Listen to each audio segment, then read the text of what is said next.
I called my parents to say my wife had died in an accident and my son was in the ICU. But it's your sister's birthday, they said. I quietly cut them off. A week later, they showed up, demanding 50% of the settlement money.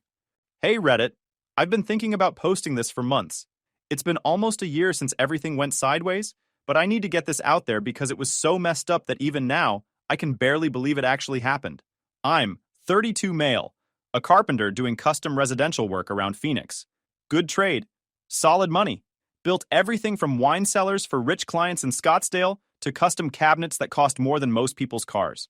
My wife Nora was 29, taught third grade at the local elementary. One of those teachers kids actually remember, you know. Always had some story about her students that would crack me up over dinner. Then there's Owen, our 7-year-old. Smart kid, already kicking my butt at chess, and had this laugh just like his mom's. We were that couple that didn't hate each other after 7 years. Movie nights on Fridays, pancake battles on Sundays, all that boring stuff that seems pointless until it's gone. Nora would bust my chops when I got too worked up about Owen's Little League games. I'd give her grief about crying at Disney movies. Normal stuff. Now my family, they've been treating me like their personal bank for as long as I can remember. Dad bounces between warehouse jobs. Mom cleans houses when she can find work. They live paycheck to paycheck in a place that should have been condemned years ago. My younger sister Sabrina, 28 female, lives with them. Works part-time at some boutique while chasing her dream of becoming an influencer. For over a decade, I've been the family backbone. Rent short? Call Sean. Car dies? Call Sean. Sabrina blows her credit cards on designer knockoffs and ring lights for her content. That's right. Call Sean. I covered it all because that's what you do, right? Had to be the responsible one since nobody else was stepping up. Last bailout was just 2 months before the accident. Nora used to call me out on it. Babe, you're not their dad, she'd say, when I'd stress about another emergency transfer. But she didn't push too hard, because she knew I felt guilty about being the one who got his life together. March 15th started normal. I was at a job site in Scottsdale, installing custom kitchen cabinets when my phone rang. Unknown number. Almost let it go to voicemail. Is this Sean Sterling? Yeah, who's this? This is Sergeant Herrera with Phoenix PD. Sir, there's been an accident involving your wife and son. You need to get here right now. Everything just stopped. I remember dropping my tools, watching my expensive router clatter across the marble floor, and thinking stupidly that I should probably pick that up. Sir, are you still there? What kind of accident? Vehicle collision. Your wife's car got hit by another driver. Sir, your wife was pronounced dead at the scene. Your son's in critical condition. Don't remember driving to the hospital. Don't remember parking. My buddy Rick found me 20 minutes later sitting in my truck in the ER lot, engine still running, just staring at nothing. Rick's been my best friend since college. We played ball together at ASU before I blew out my knee. He's not the touchy-feely type. When stuff hits the fan, Rick just handles business. No questions, just solutions. Give me your keys, he said, opening my truck door. I'm driving. Inside, some doctor walked me through it. Nora had picked Owen up early for a dentist appointment. At 2 p.m., some impaired driver named Kevin Walsh ran a red light at Madison and Central. Walsh was severely impaired. Blood results showed he was way over the legal limit. His F-150 slammed into Nora's Civic at high speed. My wife didn't survive the impact. Owen suffered serious injuries, brain trauma, broken bones, and internal injuries. He was in critical condition. We've put him in a medical coma to reduce brain swelling, the doctor. The next 72 hours are critical. I sat in that sterile room listening to medical terms I didn't understand, and all I could think was that Owen had been excited about showing off his backstroke at swim practice. Now he might never wake up. That's when I called my parents. Mom picked up on the fourth ring. Background noise, music, people laughing, party sounds. Sean, you caught us right in the middle of Sabrina's birthday thing. Everyone's here. Hang on, let me step outside so I can hear you better. I could hear her heels clicking, but the party noise didn't go away completely. Mom, listen. Nora's dead. Car accident. Owen's in a coma and they don't know if he's gonna make it. Silence. Then, oh my God, Sean, that's horrible. I waited for her to say they were coming, that they'd drop everything and drive the 2 hours to Phoenix. Instead, honey, I'm so sorry, but we can't leave right now. It's Sabrina's birthday party. We rented out the whole back room at Romano's. Everyone's here. Her work friends, Tanner, all our relatives. The cake alone cost a fortune, and we already paid for everyone's meals. It would be super rude to just bail on the party. I pulled the phone away and stared at it, thinking I'd misheard. Mom, My wife is dead. Your grandson might die tonight. I know, sweetheart. And we're all sorry. But Sabrina's been planning this party for months. It's her golden birthday, 28th on the 28th. And she said it's the most important birthday of her life. Plus, Tanner's parents are here meeting everyone for the first time. You understand, right? We'll drive down first thing tomorrow morning. Tomorrow morning. Well, maybe tomorrow afternoon. Your father has that interview with the county, and we can't afford for him to miss it. Plus, Sabrina wants to do brunch with Tanner to recover from her celebration and open presents. But we'll be there as soon as we can. The call ended with promises they didn't keep and this sick feeling in my stomach. Rick showed up in the waiting room with coffee and In-N-Out. Somehow he'd already contacted Nora's parents in Colorado, got them flights arranged, and called my boss about emergency leave, all while I sat there in shock. Your folks coming? He asked, settling into the plastic chair next to me. Sabrina's birthday party, I said. Rick just nodded. He'd dealt with my family enough to know the score. Next 3 days were a blur. Owen had 2 emergency surgeries to relieve pressure on his brain. I slept in a recliner next to his bed, listening to machines keeping him alive, watching monitors that meant the difference between my son living or dying. Nora's parents flew in and took shifts with me, bringing food I couldn't eat and handling funeral arrangements I couldn't face. My parents called twice, once for updates, once to say they'd definitely visit early next week after Dad's interview and Sabrina's post-birthday brunch with Tanner. They didn't show early next week, or late next week. Meanwhile, Rick basically moved into my house, made sure bills got paid, lawn got mowed, Owen's room stayed ready. He organized guys from our crew to cover hospital visits so I could shower and sleep in a real bed occasionally. Solid backup from people who actually cared. Day 6, Owen's eyes opened. Just for a few seconds. Confused and unfocused, but definitely conscious. I cried harder than I had since Nora died, holding his hand and telling him Daddy was there. The doctor said waking up was just step 1. Brain injuries were unpredictable. Could be memory loss, cognitive problems, personality changes. But my son was alive, and that was enough. Owen's recovery was brutal. This kid who used to destroy me at chess couldn't remember basic shapes. He'd look at me with confused, scared eyes, sometimes knowing who I was, sometimes not. The left side of his body was weak from the brain damage, so holding a spoon or walking straight became major victories. Speech therapy 3 times a week because he'd lost chunks of vocabulary. Physical therapy for motor control. The works. I sat in on every session, taking notes, learning the exercises so I could work with him at home. Turned our living room into a mini therapy center. Hospital bills started piling up like crazy. Even after insurance, we were looking at numbers that made you sick thinking about them. The ICU stay alone was pushing 6 figures. The rehab facility wanted thousands per month. Specialized equipment, home modifications, tutoring. It added up to the kind of money that keeps you awake at night doing math on a calculator at 3 a.m. That's when Jeffrey Park called. Rick's cousin recommended Jeffrey for personal injury cases. The guy knew how to work impaired driving settlements and had a reputation for making insurance companies pay. Mr. Sterling, he said at our first meeting, I've looked at everything. Kevin Walsh has a history. 2 prior incidents, suspended license twice, and he was driving uninsured despite court orders. The vehicle belonged to his employer, though, and their commercial policy has a multi-million-dollar liability limit. I'd never even thought about that much money. Heck, I'd never seen a check with more than 4 zeros on it. Given your wife's death and your son's injuries, Jeffrey continued, plus Walsh's clear pattern of negligence, the insurance company wants to settle fast. They can't afford a jury trial where an impaired driver killed a teacher and brain damaged a 7-year-old. The initial offer came back substantial. Jeffrey said we could push for more, but honestly, it was already more than I could process. Enough to cover Owen's care forever. Enough so he'd never want for anything. I mentioned the settlement to my parents during one of their weekly check-ins. Didn't say how much, just that things looked good financially and we wouldn't stress about medical bills. Response was immediate. Oh, thank God, Mom said. We've been so worried about the financial burden. These things can destroy families if they're not handled right. What do you mean? Well, you'll need help managing that kind of money. Your father knows quite a bit about investments and financial planning. We should all sit down once things are settled. My father, who'd blown through an inheritance from his own dad in months on a fishing boat he used twice, was offering investment advice. But I let it slide. Too exhausted to fight and honestly just grateful Owen was improving. Settlement cleared on a Tuesday in early June. Jeffrey structured it perfectly. Most went into a medical trust for Owen that I couldn't touch except for approved expenses, with enough liquid for immediate needs and household expenses. Smart, safe, exactly what Nora would have wanted. Called my parents that evening with a simple update. Sean, that's wonderful! Mom practically shouted. We need to celebrate! Why don't we all come down this weekend? You don't need to make a special trip. Owen still got therapy, and we're trying to keep his routine stable. Oh, this isn't just about celebrating, Dad jumped in.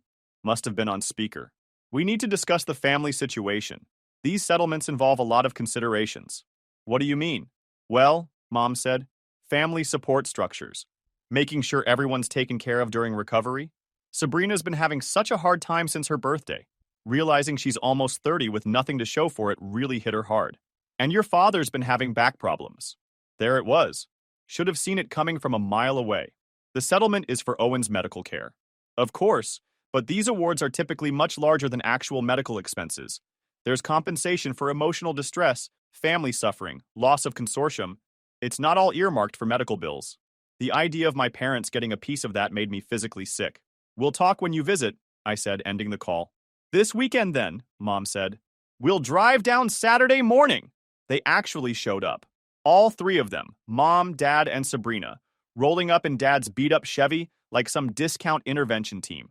Mom had a casserole and her church purse. Dad carried a manila folder thick with papers that looked suspiciously official. Sabrina was scrolling through her phone like this was a massive inconvenience. Owen was napping upstairs, still getting tired from therapy. Rick was over helping me install safety rails in the bathroom. Sean! Mom swept in with air kisses that didn't actually make contact. The house looks good, considering everything. Rick! Dad nodded stiffly. Never liked Rick, probably because Rick saw through their nonsense and wasn't shy about calling it out. Mr. and Mrs. Sterling, Rick replied neutrally. Sabrina. Sabrina didn't even look up from her phone. Yeah, hey, can we make this quick? I've got actual plans tonight. We sat in the living room. Dad opened his manila folder like he was conducting a business meeting. Sean, we've been researching settlement distributions, he began, checking his notes. Typically, these awards include compensation for the entire family's emotional suffering. The entire family? Rick asked from the kitchen doorway. He wasn't supposed to be part of this, but I was glad he stayed close. Mom shot Rick an annoyed look. This is family business, Rick. Rick stays, I said. He's been more family to me these past few months than anyone else. That hit home, but Mom pushed forward with that fake smile. What your father means is we've all been affected by this tragedy. The stress, the emotional trauma, the financial impact of traveling back and forth, taking time off work. I almost laughed. They'd visited 3 times in 4 months, and taking time off work meant Dad calling in sick to his part-time warehouse gig. Here's what we're thinking, Dad continued, pulling out what looked like a typed document. Obviously, Owen's needs are a priority, but there should be provision for family support and recovery. We're proposing a 50-50 split. Half goes to Owen's trust, which makes sense given his injuries. The other half gets distributed among family members to help everyone rebuild. The room went dead quiet. Rebuild from what? I asked. Well, Sabrina spoke up for the first time. The emotional trauma affects everyone, and there are practical considerations. I need to get my life together before I'm 30. This whole thing has been super stressful. I've barely been able to focus on my content creation because of all the family drama. She finally looked up, rolling her eyes. Plus, let's be real, Nora would probably want her family taken care of, right? I mean, if she actually cared about family. The temperature in the room dropped about 20 degrees. Rick went completely still. Even my parents looked shocked. What did you just say? I asked quietly. Sabrina shrugged like she hadn't just insulted my dead wife. I'm just saying, if Nora was such a great person like everyone keeps acting like, she would have wanted everyone supported. She always thought she was better than us anyway, with her teaching job and her perfect little house and her perfect little family. Sabrina, Mom said sharply. That's enough. Is it, though? She never liked us, never wanted Sean to help the family, always made these passive-aggressive comments about enabling and boundaries. Maybe if she'd been more supportive of family, Sean wouldn't. Watch your damn mouth. I cut her off. This 28-year-old woman living in my parents' basement was talking trash about my dead wife. Say one more word about Nora, and I will make you regret it. Okay, son. Dad jumped in quickly, trying to defuse the bomb Sabrina had just dropped. The way we see it, approximately half would go to family support. Sabrina would get a substantial portion to establish herself properly. Your mother and I would take. What about Nora's parents? Mom looked confused. What about them? Well, they're not blood relatives anymore, Dad said matter-of-factly. With Nora gone, they're essentially unrelated. Rick made a choking sound. They've been here every week, I said. They covered Owen's therapy when I couldn't be there. That's nice, Mom said in that condescending tone I remembered from childhood. But we're talking about practical considerations. Sabrina snorted. Nora's parents are loaded anyway. They don't need help like we do. I looked at these three people in my living room, in the house I'd shared with my dead wife, making plans to cash in on her death while insulting her memory. I'll think about this, I said. Of course, Mom beamed. But we should move quickly. You don't want that kind of money just sitting around unmanaged. They stayed another hour. When Owen woke up and came downstairs, they fussed over him for exactly 5 minutes before getting back to financial planning. Sabrina even tried to get him to pose for a selfie with Auntie, but gave up when he was too confused and tired to smile right. After they left, Rick and I sat in the kitchen having coffee and listening to Owen play video games. They're gonna push this hard, Rick said. Yeah. You know what you're gonna do? I watched Owen through the doorway. I'm gonna give them exactly what they deserve, I said. Next week, I started documenting everything. Phone calls, texts, emails, building a record of exactly what they were doing. Mom called daily with ideas about the settlement. Dad sent printouts of investment strategies he'd found online. Sabrina's texts were the worst, though. Constant complaints about her life mixed with hints about needing money. Mom says you're being stubborn about sharing. Nora probably would have been more generous. She was always trying to prove she was the better person, LOL. I also kept 2 photos from my phone. Pictures I'd taken for insurance and Owen's medical records. One showed the reality of our loss. The other showed Owen during his most critical period in the hospital, unconscious and connected to medical equipment. Probably shouldn't have kept those pictures. But something about them felt important. These weren't abstract concepts or insurance numbers. This was reality while my family celebrated Sabrina's birthday. Jeffrey had warned me about family pressure once settlement amounts became known. Unfortunately, sudden wealth brings out the worst in people. Even families can develop unrealistic expectations about funds designated for medical care. No kidding, Jeffrey. Kidding. I called my parents the following Saturday. Told them I was ready for a serious conversation about the settlement. Could they come over that evening? Owen would be at his first sleepover since the accident, another milestone, so we could talk freely. Oh, wonderful, Mom gushed. Your father's been working on projections that'll be very helpful. They showed up at 7 p.m. sharp with backup. Sabrina and some guy in a cheap suit who turned out to be a financial advisor, Mom had somehow convinced to attend this mess. The financial advisor, Kevin something, looked uncomfortable from the start. Kept glancing around like he expected hidden cameras or wanted to make sure he knew where the exits were. Sean, Mom began, settling into Nora's favorite chair without asking. We're so proud of how you've handled this. Takes real maturity to recognize family support is crucial during times like these. Dad had prepared an actual presentation, pulled out poster board with pie charts showing how the money could be distributed. As you can see, he explained, pointing at different wedges like he was presenting quarterly earnings. This distribution ensures everyone's needs are met while maintaining Owen's primary trust. The financial advisor was studying the charts with growing horror, probably realizing he'd been dragged into some kind of family extortion scheme. Sabrina's portion, Dad continued, would establish her properly. I've learned a lot about myself since my birthday, Sabrina added, clearly coached but unable to hide her attitude. Your mother and I would use our portion for essential medical care, my back surgery, her dental work, plus retirement security. We've sacrificed so much over the years, helping you through college, supporting the family that had bailed me out exactly 0 times in 15 years while I covered their bills constantly. The financial advisor finally spoke. I have to say this is unusual. Settlement funds are typically managed by the primary beneficiary according to court structures. We understand the legal technicalities, Dad interrupted, waving his hand like the guy was being difficult. But this is about family values, family support during tragedy. You're right, I said. This is about family values. Mom's face lit up like Christmas morning. I knew you'd see reason. Before we discuss specifics, I want everyone to understand exactly what we're talking about. I pulled out the first photo and placed it on the coffee table in front of the pie charts. The room went dead silent. This represents our loss, I said, watching their faces. This is what happened while you were celebrating Sabrina's birthday. Mom gasped and looked away. Dad went pale. The financial advisor stood up so fast his chair nearly tipped over. I think there's been a misunderstanding, he stammered. This seems like a private matter. I should go. He practically ran for the door, leaving his business cards scattered on the table. I placed the second photo next to the first. And this is the other 50%. This is Owen in the pediatric ICU, fighting for his life while you were too busy to visit. Sabrina stared at the photos, all that manufactured attitude evaporating. For the first time since she'd walked in, she looked genuinely uncomfortable. This is what you want a percentage of. This is what you think you're entitled to. My wife's death and my son's brain injury. And Sabrina, this is what you've been talking trash about while texting me. Sabrina had gone completely white. Sean, I didn't mean... You meant every word. You've been insulting my dead wife. The silence was deafening. Now get out of my house, I said. All of you.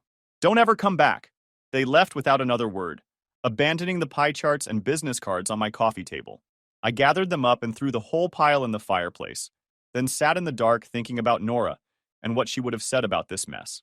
She would have been heartbroken, but not surprised. Some bridges are meant to burn. Thought that would end it. I was wrong. Within 48 hours, my phone started blowing up. Aunts, uncles, cousins I hadn't talked to in years. Suddenly, everyone was an expert on family loyalty and financial responsibility. My parents had spun it as me refusing to help family in their time of need. Uncle Pete left a voicemail calling me a selfish jerk who forgot where he came from. Aunt Danielle texted saying Nora would be ashamed of my behavior. Cousin Jeff, who I'd bailed out of bankruptcy 3 years back, had the nerve to lecture me about family obligations in a Facebook message. But the real campaign started when they realized I wasn't answering calls. Sabrina's harassment was the worst. She'd moved from subtle insults to outright vicious attacks on Nora, probably figuring she had nothing left to lose. She started posting on social media about family members who think they're better than everyone else, and people who die and suddenly become saints, even though they were jerks in life. Anyone who knew our family understood exactly who she meant. The breaking point was when she showed up at Owen's school trying to pick him up without authorization. The principal called me at work Thursday afternoon. Mr. Sterling, your sister was here trying to pick up Owen. She said there was a family emergency, but Owen didn't seem to know her very well and became upset. We followed protocol and didn't release him, but I thought you should know. I drove to the school immediately. Owen was in the office looking confused and scared. When he saw me, he burst into tears. Sabrina had been under the influence at 2 p.m. on a Thursday and tried to kidnap my son. I called the police from the school parking lot, filed a report for attempted kidnapping, and made sure they understood Sabrina was not authorized to have any contact with Owen. Got a restraining order filed the same day, but her social media campaign got worse. She started posting long rants about narcissistic family members and dead people who get worshipped just because they're gone. You posted old photos of Nora from family gatherings with captions like, "Some people act sweet in public, but are manipulative behind closed doors." Meanwhile, my parents had started showing up in places they thought I'd be. Dad waited outside Owen's physical therapy session, trying to approach me in the parking lot. Mom called the therapy center claiming to be Owen's emergency contact and asking about his progress. They kept trying to insert themselves into our lives like nothing had happened. The harassment got bad enough I had to involve lawyers. Jeffrey sent cease and desist letters spelling out exactly what would happen if they kept trying to contact me or Owen. Threats of restraining orders and stalking charges finally got their attention, but the damage was done. The extended family had picked sides, and most chose the version where I was the selfish jerk keeping money from people who helped raise me. Sabrina's campaign had poisoned half my relatives against Nora's memory. The saddest part? I felt nothing watching it happen. No guilt, no satisfaction, just empty acknowledgement that they'd shown their true colors. I was already exhausted. Owen was thriving, though. Speech was almost back to normal. Motor skills improving daily. He'd started cracking jokes again. When he finally beat me at chess for the first time since the accident, took him 3 months to get back to that level, I let him stay up an extra hour and we ordered Chinese food to celebrate. I'd also been working on myself. Started hitting the gym, eating better, even began dating again. Nothing serious, just remembering I was still a person outside of being Owen's dad and caretaker. Nora would have wanted me to live, not just survive. The settlement money was doing exactly what it should, ensuring Owen got the best care while securing his future. Physical therapy, speech therapy, cognitive rehab, specialized tutoring, everything he needed to recover as fully as possible. Life was actually getting good again, which made what happened next even more infuriating. Here's what my family never understood about being the responsible one. When you stop enabling destructive behavior, people face the natural consequences of their choices. And Sabrina's situation deteriorated rapidly. First domino was her complete social media meltdown. The restraining order had cut off her access to Owen and me, so she doubled down on the online harassment. started posting increasingly unhinged rants about Nora, calling her everything from a fake person to worse things I won't repeat. That last post included a photo of Nora from our wedding with devil horn emojis drawn on. Real classy stuff. The problem was, Phoenix isn't that big a city. People who knew Nora, her fellow teachers, parents from Owen's school, our neighbors, started seeing Sabrina's posts. Screenshots got shared. Local community Facebook groups picked it up. Suddenly, Sabrina's campaign to destroy Nora's reputation was backfiring hard. Her boutique job disappeared first. The store owner got flooded with calls from customers who'd seen the posts and didn't want someone who attacked dead mothers representing their business. Then her Instagram got reported and suspended for harassment. Her TikTok followed. All those years building her brand. Gone in a week. But the real karma bomb was still coming. Tanner's parents had been following the whole mess on social media. Rich folks in Tucson, the kind who Googled their son's girlfriends and monitored their social media presence. They'd already been concerned about Sabrina's financial instability and family drama. Seeing her publicly attack a dead woman while trying to extort money from the widower was apparently the last straw. Tanner's mom called Tanner. Tanner called Sabrina, and the conversation was brutal. Screenshots of her posts got sent to his whole family. The engagement ring went back to Tanner's grandmother. Wedding plans were canceled. But here's where it gets beautiful. Tanner's dad was a partner at a mid-sized law firm in Tucson. He'd been planning to offer Sabrina an entry-level position at their office as a wedding gift, help her get started in a real career. That obviously wasn't happening now. Instead, he made some phone calls around Phoenix. Let other firms know there was a woman named Sabrina Sterling, who'd publicly harassed a dead accident victim and tried to extort settlement money. Made sure her name was flagged in HR systems across the city. Suddenly, she couldn't get hired anywhere decent. Every application led to a Google search that showed her harassment campaign. Entry-level office jobs, retail positions, even fast food. Nobody wanted the liability of employing someone who'd proven she'd attack grieving families on social media. She tried changing her name on applications, but social media posts are permanent. Screenshots lived forever. Her face was attached to those horrible comments about Nora, and people had good memories.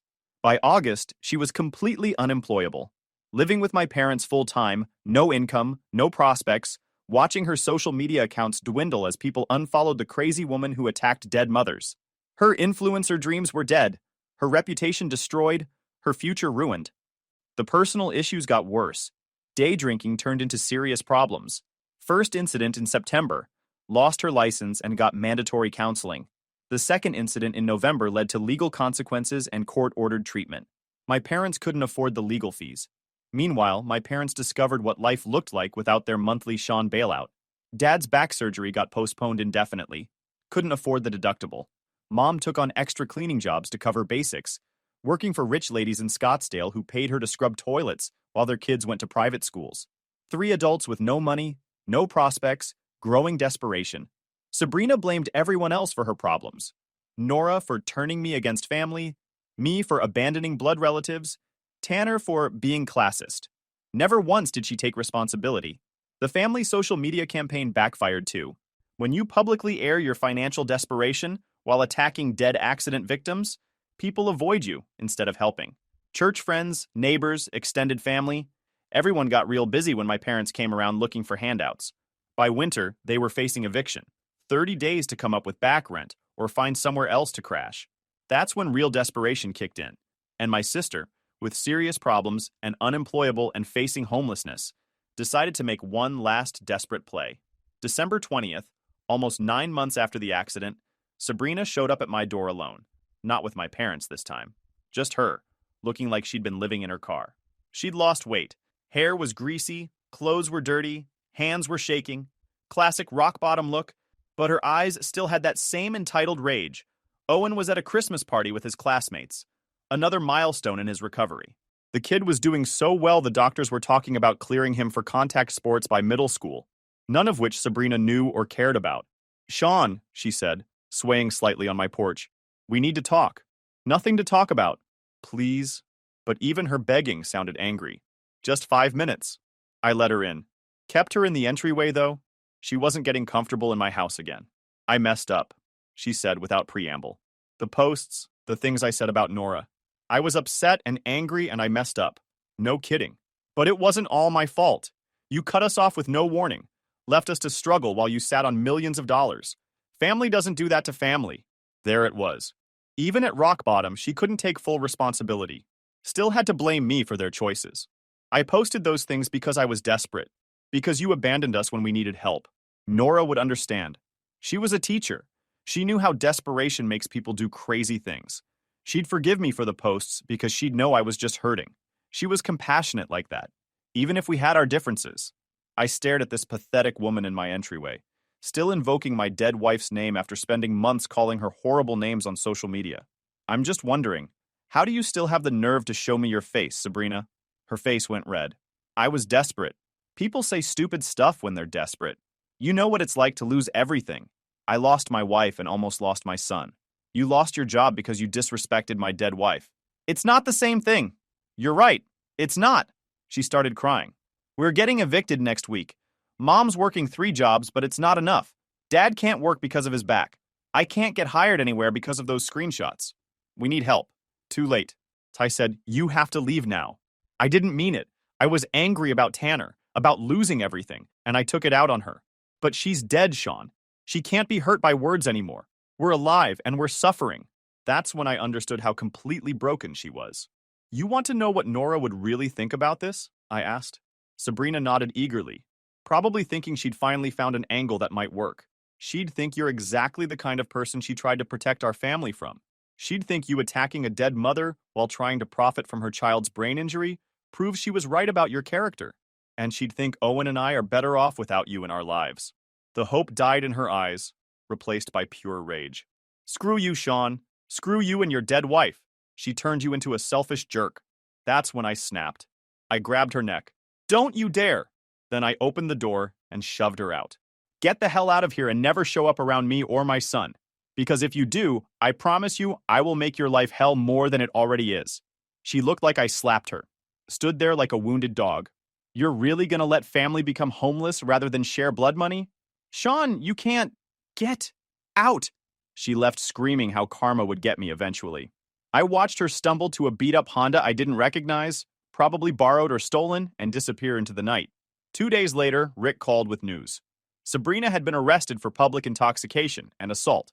Apparently, she'd gone to a bar after leaving my house, got belligerently intoxicated, and attacked a woman who looked like that witch teacher who stole my brother.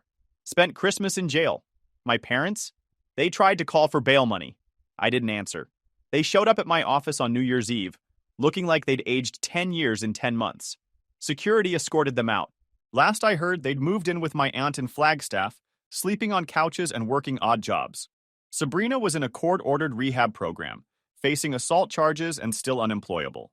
Her social media accounts were deactivated, her influencer dreams dead, her reputation permanently destroyed. She'd destroyed her own life, and I felt nothing but satisfaction watching it happen.